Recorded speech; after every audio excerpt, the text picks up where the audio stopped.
ठीक है, तो हमने इससे फर्स्ट लेक्चर में किया था कि इंपॉर्टेंट डेज और डेट्स क्या थी, ठीक है, और किस किस की डेथ हुई थी मार्च के मंथ में। तो आज हम करेंगे किस किस को नई अपॉइंटमेंट्स जो है वो दी गई हैं, ठीक है। तो पहले करेंगे BJP Nayab Singh Saini is Haryana new CM. BJP के मेंबर थे नायब सिंह सैनी, इनको हरियाणा के नए चीफ मिनिस्टर बनाया गया है, ठीक है। नेक्स्ट है justice Rituraj Awasthi sworn in as judicial member Lokpal of India. मतलब कि जस्टिस जो है ऋतुराज अवस्थी जी ने शपथ ली है लोकपाल के मेंबर बनने के लिए, उनकी नियुक्ति की गई, अपॉइंटमेंट उनकी की गई और उन्होंने अब शपथ ली है, प्लेज लिया है, ठीक है। कोई भी अपॉइंटमेंट से पहले एक प्लेज ली जाती है, चाहे जज की नियुक्ति है, चाहे कोई भी इलेक्शंस के बाद हर एक को एक प्लेज लेनी होती है, ओथ लेनी होती है, ठीक है। और उनके साथ साथ ही पंकज कुमार और अजय तिर्की जी ने भी ओथ ली है, मतलब कि शपथ ली है लोकपाल के मेंबर बनने के लिए, ठीक है। ये दो नई अपॉइंटमेंट्स हैं। नेक्स्ट है तेलंगाना के जो गवर्नर हैं, लेडी है तेलंगाना के जो गवर्नर अब नहीं है, उन्होंने अपनी पदवी से रिजाइन कर दिया है। तमिल साई सौंदर्य राजन जी, इन्होंने अपनी पदवी से रिजाइन दे दिया एज अ गवर्नर। ये गवर्नर थे तेलंगाना के और ये लेफ्टिनेंट गवर्नर। अब देखो गवर्नर तेलंगाना स्टेट है, स्टेट के गवर्नर होते हैं, और यूटी के यूनियन टेरिटरी है ना पुडुचेरी, उसके ये लेफ्टिनेंट गवर्नर। पदवी सेम है लेकिन बोलने का अंदाज अलग है, क्योंकि हमेशा स्टेट्स के गवर्नर होते हैं और यूनियन टेरिटरी के लेफ्टिनेंट गवर्नर होते हैं, ठीक है। और लेफ्टिनेंट के स्पेलिंग एज इट इज रहेंगे। तो लेफ्टिनेंट गवर्नर थे तमिल साई सौंदर्य राजन जी, उन्होंने अपनी पदवी से रिजाइन दे दिया। अब उनका जो कारोबार है, मतलब उनका जो काम है, अब कोई तो देखेगा ना वो, तो उनके लिए किसको अपॉइंट किया गया? झारखंड के जो गवर्नर हैं सीपी राधा कृष्णन जी, इनको एडिशनल रिस्पॉन्सिबिलिटी दी गई है कि आप अब अपने झारखंड के साथ साथ तेलंगाना और यूनियन टेरिटरी पुडुचेरी का भी रेखा जोखा जो है संभालेंगे, ठीक है। नेक्स्ट हमारा करंट अफेयर रहेगा Pashupati Kumar Paras resigns from union cabinet. जो पशुपति कुमार पारस जी हैं उन्होंने यूनियन कैबिनेट से रिजाइन कर दिया है। अब उनकी मिनिस्ट्री कौन संभालेगा? Kiran Rijiju given additional charge of ministry of food processing industry. मतलब इनकी कौन सी इंडस्ट्री थी, कौन सी मिनिस्ट्री थी इनकी? फूड प्रोसेसिंग इंडस्ट्रीज, ठीक है। ये उनके मिनिस्टर थे, तो इन्होंने अपनी पदवी से रिजाइन दे दिया है। तो इनकी एडिशनल जो सारा काम देखने का जिम्मेवारी किसको दी गई है? किरण रिजिजू जी को, ठीक है। नेक्स्ट है president Murmu nominates philanthropist Sudha Murthy to Rajya Sabha. अब देखो जो प्रेसिडेंट हैं वो हर साल कुछ पर्सन्स की नियुक्ति करते हैं राज्यसभा में आने के लिए। अब वो कोई भी आर्ट से संबंधित हो सकते हैं, चाहे वो ऑथर हैं, राइटर हैं, पोइट हैं, अच्छे डांसर हैं, ठीक है। ऐसे ऐसे नॉर्मल सिविलियंस की जो है वहाँ पे नॉमिनेट किए जाते हैं। तो इस साल सुधा मूर्ति जी, जो कि बहुत ही फेमस राइटर हैं, ठीक है, इनकी एक बुक भी अभी पब्लिश हुई थी जनवरी में, एन अनकॉमन लव, ठीक है, वो भी बहुत फेमस थी। ये बेसिकली कपल ही बहुत फेमस है। जो इनके हस्बैंड हैं नारायण मूर्ति जी, वो भी काफ़ी फेमस पर्सन हैं और इन्फोसिस कंपनी के मालिक हैं वो, ठीक है। उनके ऊपर भी काफ़ी बुक्स लिखी गई हैं, ठीक है। तो ये बहुत इंपॉर्टेंट है। फिलंथ्रोपिस्ट मतलब लवर ऑफ मैनकाइंड, ठीक है। नेक्स्ट है para Archer and Arjun awardee. अब देखो पैरा आर्चरी इनकी गेम है और अर्जुन अवार्ड इन्हें मिला हुआ है अभी। मिस शीतल देवी, आपने पहले भी सुना होगा मिस शीतल देवी जी के बारे में, जो कि हैंडीकैप्ड हैं, बेसिकली उनके हाथ नहीं है, स्टिल उन्होंने पैरों से आर्चरी करी थी, ठीक है। इनको अर्जुन अवार्ड भी दिया था, मैंने इससे पहले वाले करंट अफेयर में जनवरी में करवाया था कि इनको अर्जुन अवार्ड मिला है। Will be ECI national PWD icon. PWD मतलब पर्सन विद डिसएबिलिटीज,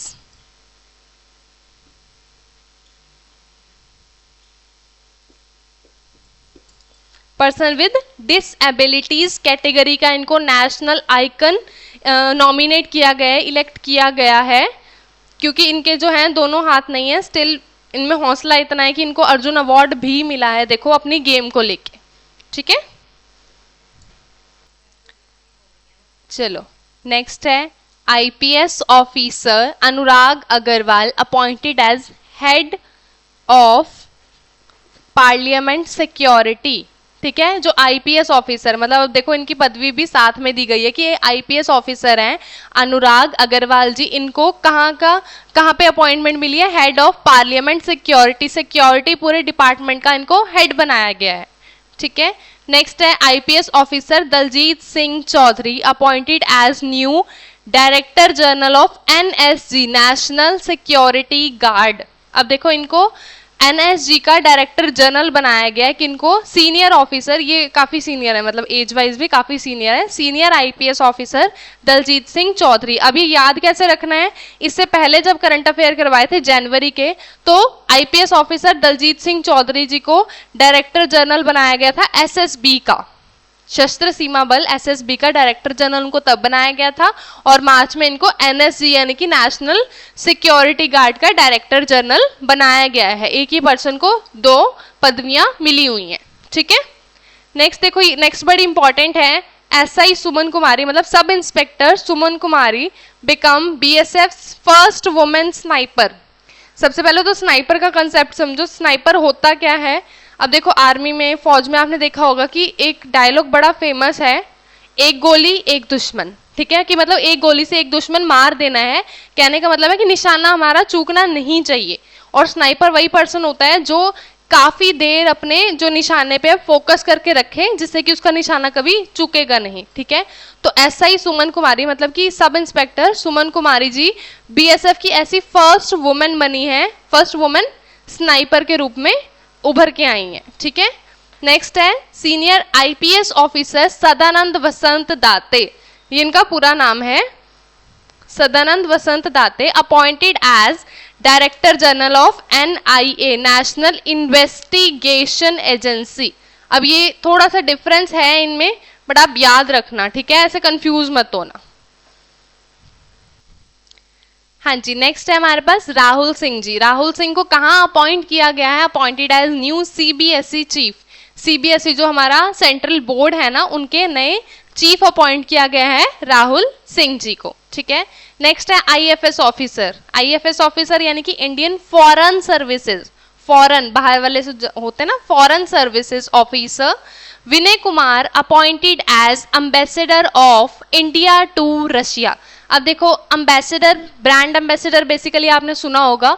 ब्रांड एम्बेसडर वो होते हैं, मान लो कोई एक नई कंपनी लॉन्च हुई है, ठीक है, अब कंपनी की प्रमोशन के लिए कोई प्लेयर को, कोई एक्टर को अपना ब्रांड एम्बेसडर बनाया जाता है ताकि वो उस चीज की प्रमोशन कर सकें बेसिकली। ठीक है, तो यहाँ पे क्या है, आईएफएस ऑफिसर जो है विनय कुमार जी, उनको अपॉइंट किया गया ambassador of India to Russia. India और रशिया के संबंध सुधारने के लिए, मतलब काफी उनमें जो रिलेशंस हैं वो अच्छे बने रहें। ठीक है, और कोई मतलब इंपोर्ट एक्सपोर्ट के काम के लिए, कोई भी काम है, बेसिकली हमारे फॉरेन रिलेशन अच्छे बने रहे इंडिया और रशिया के, उनके लिए विनय कुमार जी को अपॉइंट किया गया है। ठीक है, आईएफएस समझ, इससे याद रहेगा, IFS officer Vinay Kumar, India to Russia अलग कंट्री है, फॉरेन कंट्री है, फॉरेन सर्विसेज वाला आईएफएस। ठीक है, नेक्स्ट है Abhay Thakur ji appointed as India's next ambassador to Myanmar. अब जैसे इनको इंडिया टू रशिया के लिए अपॉइंट किया गया एम्बेसडर, वैसे ही अभय ठाकुर जी को इंडिया टू म्यांमार के लिए किया गया, ताकि हमारे जो म्यांमार के साथ इंडिया के रिलेशन है वो काफी सुधरे रहें, अच्छे रहें। ठीक है, नेक्स्ट है Nindu Saxena ji appointed as MD and CEO of bank of Maharashtra.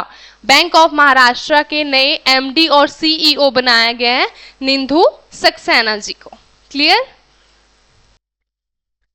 Next है बीपीसीएल यानी कि Bharat petroleum corporation limited teams up with Neeraj Chopra as brand ambassador for speed petrol. अब इसमें 2-3 बातें बताने वाली हैं। सबसे पहली थी full form Bharat petroleum corporation limited. ठीक है, teams up with Neeraj Chopra. Neeraj Chopra ji की गेम कौन सी है? बेसिकली ये प्लेयर हैं जेवलिन थ्रो के, काफी अच्छे प्लेयर हैं, काफी गोल्ड मेडल भी इन्हें मिले हुए हैं। ठीक है, काफी फेमस पर्सन है।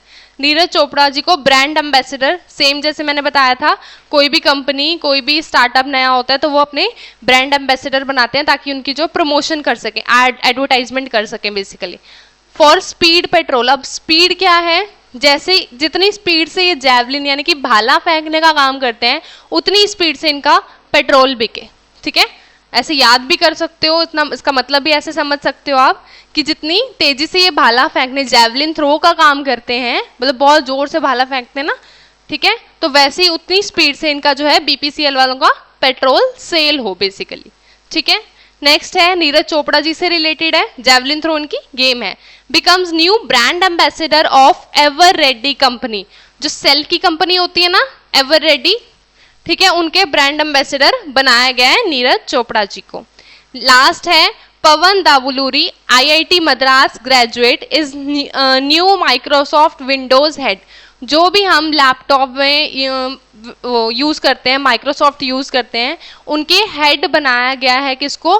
पवन दावुलूरी जी को, जिन्होंने आईआईटी मद्रास से अपनी ग्रेजुएशन की हुई है, ठीक है। और ये जो विंडोज है ये सिर्फ एंड्रॉयड वालों के लिए, एप्पल वालों के लिए नहीं है, ठीक है। तो विंडो के हेड इनको बनाया गया, माइक्रोसॉफ्ट विंडो के हेड, ठीक है। I hope it is clear now. हाँ जी, तो हमारी खत्म हुई थी अपॉइंटमेंट्स, हमने कर लिया appointments, days and dates important, और ऑर्बिट्यूरीज यानी कि डेथ्स, ठीक है। अब हम करेंगे बुक्स एंड ऑथर्स, कौन सी न्यू बुक्स जो हैं लॉन्च हुई हैं और उसके ऑथर राइटर कौन है, ठीक है। India's contemporary macroeconomic themes looking beyond 2020, this is the name of the book, ठीक है। नई एक बुक ये लॉन्च हुई है, लॉन्च टू ऑनर सी रंगाराजन। अब देखो ये है बुक किसी और पर्सन ने लिखी है, किसी और पर्सन के बारे में, ठीक है। तो सी रंगाराजन जी को ऑनर करने के लिए, उनको एट्रीब्यूट करने के लिए बुक जो है लिखी हुई है इंडियाज कंटेम्प्रेरी मैक्रो इकोनॉमिक। अब नाम से ही क्लियर है कि इनका इकोनॉमिक्स से, इंडियन इकोनॉमिक में इनका काफ़ी ज़्यादा हाथ है, ठीक है। माइक्रो इकोनॉमिक्स यानी कि बड़े लेवल पे इकोनॉमी का काम चेक करना, ठीक है। माइक्रो मतलब छोटी, मैक्रो मतलब बड़े लेवल पे करना काम, लाइक इंडिया की इकोनॉमी पूरी संभालना, ऐसे टाइप वाला, ठीक है।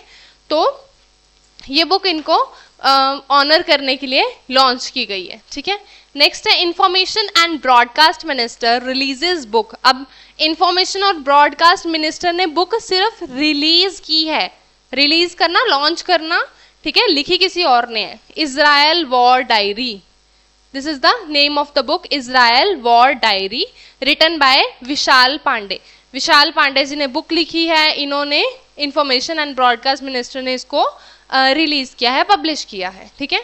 The conspiracy to oust me from the presidency, ये है बुक का नाम, और ये बड़ी इंपॉर्टेंट है, रिटन बाय गोटाबाया राजापक्षा, ठीक है। अब मैं आपको पहले बता दूं कि राजापक्षा जो फैमिली थी वो काफी ज्यादा उन्होंने जो है राज किया है, सिंगापुर, आई गेस सिंगापुर के थे ये, ठीक है। तो उन्होंने काफी टाइम वहाँ पे सिंगापुर या Sri Lanka, let me confirm, will tell you, okay. तो इन्होंने काफी ज्यादा उस एरिया पे राज किया है, और गोटाबाया राजापक्षा जो थे, अब देखो बुक से पहले, बुक से नाम बताती हूँ इसका, द कॉन्स्पिरेसी, कॉन्स्पिरेसी यानी कि षड्यंत्र रचना, to oust me from the presidency, मतलब कि उनको उनकी प्रेसिडेंसी की पदवी से निकालने का काम, किसी ने षड्यंत्र रचा था जिसकी वजह से उनको उनकी प्रेसिडेंसी जो है छोड़नी पड़ी, या उनको वहां से निकाल दिया गया प्रेसिडेंट के पद से, ठीक है। तो अब इससे क्लियर होता है कि ये कोई पॉलिटिक्स लीडर या मतलब किसी चीज के मिनिस्टर थे, ठीक है। तो गोटाबाया राजापक्षा, और ये इंपॉर्टेंट इसीलिए है क्योंकि इन्होंने काफी टाइम उस जगह पे राज किया है, ठीक है। और साथ ही साथ इनकी जो फैमिली मेंबर्स थे, लाइक इनके कजन ब्रदर हो गए, इनके खुद के ब्रदर हो गए, कोई कौन से डिपार्टमेंट में है, मतलब सब अलग अलग डिपार्टमेंट में पोस्टेड थे इनके फैमिली मेंबर्स, इनके ताया जी, इनके पिताजी, तो इनकी पूरी फैमिली हम कह सकते हैं कि मिनिस्टर्स में थे ये, ठीक है, इसीलिए ये बड़े इंपॉर्टेंट है। नेक्स्ट भी बड़ा इंपॉर्टेंट है, from a car shed to the corner room and beyond, a book on Narayana Murthy by S Raman. S Raman ji ने बुक लिखी है, और बुक का नाम बड़ा सिग्निफिकेंस है, देखो, फ्रॉम अ कार शेड, मतलब कि कैसे एक कार शेड से लेके कॉर्नर रूम। अब कॉर्नर रूम बेसिकली होता क्या है, देखा जाए कॉर्नर रूम कोई ऑफिस है, कोई जगह है, उसका जो सबसे मेन इंपॉर्टेंट रूम, लाइक कह सकते हैं कि ये एक ऑफिस है, ठीक है, लेट सपोज ये एक ऑफिस है, ठीक है, और यहाँ पे जो है इस ऑफिस के हेड बैठे हैं, मालिक बैठे हैं, तो उनका जो रूम होगा that is known as corner room. Office के सबसे इंपॉर्टेंट रूम को कॉर्नर रूम कहा जाता है, ठीक है। तो इनको ये बुक डिनोट की गई है नारायण मूर्ति जी को, जो इन्फोसिस कंपनी के मालिक हैं, ठीक है। एस रमन जी ने बुक लिखी है कि फ्रॉम अ कार शेड, कैसे उन्होंने कार शेड से अपनी जर्नी को शुरू किया और कैसे कैसे अपनी जर्नी ये कॉर्नर रूम तक लेके गए, मतलब कि इन्होंने कंपनी भी एक स्थापित कर ली, ठीक है। तो ये बड़ी इंपॉर्टेंट है क्योंकि नारायण मूर्ति जी ही हमारे लिए बहुत इंपॉर्टेंट है। ये दोनों हस्बैंड वाइफ कपल बहुत अच्छे राइटर हैं, नारायण मूर्ति जी और सुधा मूर्ति जी, ठीक है। अभी मैंने आपको थोड़ी देर पहले भी सुधा मूर्ति जी के बारे में बताया था, ठीक है। नेक्स्ट हमारा आ जाता है first ever national creator awards in 20 categories organised from Feb 9 to March 6। 9 Feb से लेके 6 मार्च तक इस बार पीएम मोदी जी ने फर्स्ट टाइम, जैसे अर्जुन अवार्ड दिया जाता है, द्रोणाचार्य अवार्ड दिया जाता है, वैसे ही इस बार नेशनल क्रिएटर्स अवार्ड रखे गए। जो भी सोशल मीडिया पे जो कंटेंट अपना क्रिएट करते हैं, चाहे वो यूट्यूब पे है, फेसबुक पे, इंस्टाग्राम पे, जो भी सोशल मीडिया पे अपना कंटेंट जो है बनाते हैं, अलग कोई कॉमेडी से रिलेटेड हो गया, जैसे 20 कैटेगरीज है ना, इसकी अलग अलग कैटेगरीज हैं 20, कोई गेमिंग से हो गया, कोई कॉमेडी से हो गया, कोई टॉक सीरीज होगी, कोई भी सीरीज या कोई भी कंटेंट बनाने वालों को भी इस बार फर्स्ट टाइम अवार्ड्स इनको दिए गए हैं। तो इनमें फर्स्ट प्राइज मिला है यतिन भास्कर दुग्गल जी को, जो कि है हरियाणा से, ठीक है। नेक्स्ट आ जाता है साहित्य अकेडमी अवार्ड 2023। अभी 2023 इसलिए है क्योंकि पिछले 2023 की पूरी परफॉर्मेंस के बेसिस पे इनको ये अवार्ड दिया जाता है, ठीक है। तो मिस्टर संजीव जी को उनकी नॉवल मुझे पहचानो के लिए अवार्ड दिया गया है, जो उन्होंने हिंदी में लिखी थी। अब हिंदी के लिए हो गए संजीव जी, और नीलम सारन गौड़ जी को इंग्लिश नॉवल के लिए पुरस्कार दिया गया है साहित्य अकेडमी अवार्ड या अकादमी अवार्ड, जो भी बोलना चाहो बोल सकते हो, ठीक है।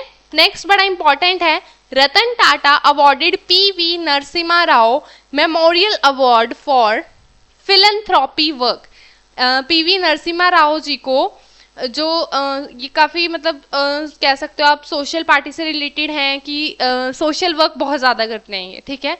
तो इनको इनके फिलैंथ्रोपी वर्क यानी कि मैनकाइंड के लिए जो अच्छे होते हैं वर्क और उनके हित में होते हैं जो वर्क, उस चीज़ के लिए रतन टाटा जी ने, जो कि टाटा कंपनी के मालिक हैं, उन्होंने इनको अवार्ड जो है दिया है, मेमोरियल अवार्ड, मेमोरियल अवार्ड।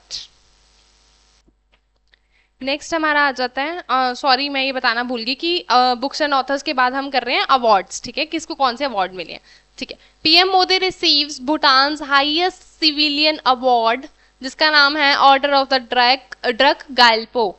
अब देखो जो भूटान के पीएम ने स्पेशल मोदी जी को बुलाया, वहाँ पे उनको, जैसे हमारे यहाँ इंडिया का जो हाईएस्ट सिविलियन अवार्ड होता है तो वो इंडियंस को बेसिकली मिलता है, ठीक है, लेकिन मोदी जी को वहाँ स्पेशल बुलाया गया ये हाईएस्ट सिविलियन अवार्ड, जिसका नाम है ऑर्डर ऑफ द ड्रग गायल्पो नाम का अवार्ड जो है उन्हें दिया गया है। मोदी जी को उस अवार्ड से सम्मानित किया गया है, ठीक है। Raksha Mantri trophy awarded to top armed hospitals.